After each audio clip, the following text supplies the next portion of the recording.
Now this is your next question. The matrix is given, A matrix is this is a 4 by 4 matrix. Now he is asking that A has no real eigenvalues, only negative real eigenvalues, only positive real eigenvalues, या फिर both positive and negative real eigenvalues. So जब भी आपको ये real बार बार दिख रहा है, सो हमेशा सोचना कि भैया ये जो है रियल मैट्रिक्स है.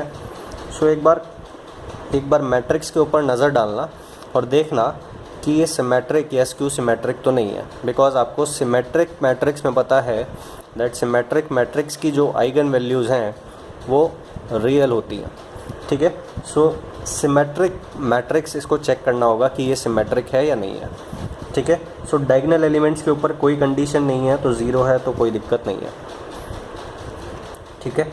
नाउ अब ये देखें, अब ये इस फर्स्ट रो में मैं सेकंड एलिमेंट पे गया एंड फर्स्ट कॉलम में सेकंड एलिमेंट पे गया. ठीक है. तो ये दोनों सेम है. ठीक है. फिर फर्स्ट रो में सेकंड एलिमेंट पे गया, थर्ड एलिमेंट पे, एंड फर्स्ट कॉलम पे थर्ड एलिमेंट में गया, दोनों सेम है. ऐसे ही यहाँ ज़ीरो है, यहाँ भी ज़ीरो है. ठीक है. नाउ अब मैं second row and second column में चेक करूँगा. सेकंड रो में थर्ड एलिमेंट 1 है, सेकंड कॉलम में थर्ड एलिमेंट 1 है. सेकंड रो में फोर्थ एलिमेंट 0 है, सेकंड कॉलम में फोर्थ एलिमेंट 0 है. ठीक है. सो अभी तक तो सब कुछ सही चल रहा है. ठीक है. ये मैंने गलत लिख दिया, ये आपका 2 है. सो यहाँ भी 2 है और यहाँ भी 2 है. सो बेसिकली ये क्या है, यहाँ 2, that means AIJ is equals to AJI. ठीक है. सो दैट मीन्स ये मैट्रिक्स क्या है, ये आपका सिमेट्रिक मैट्रिक्स है. एंड सिमेट्रिक मैट्रिक्स की प्रॉपर्टी क्या होगी, that a symmetric matrix has real eigen values. अब वो जो रियल आइगन वैल्यूज़ हैं वो पॉजिटिव भी हो सकती हैं, वो नेगेटिव भी हो सकती हैं. सो अब ये क्या कह रहा है, नो रियल आइगन वैल्यूज़, ये गलत है. ठीक है. ये कब होता, जब ये स्क्यू सिमेट्रिक होता तब आप ये कह सकते थे. ठीक है.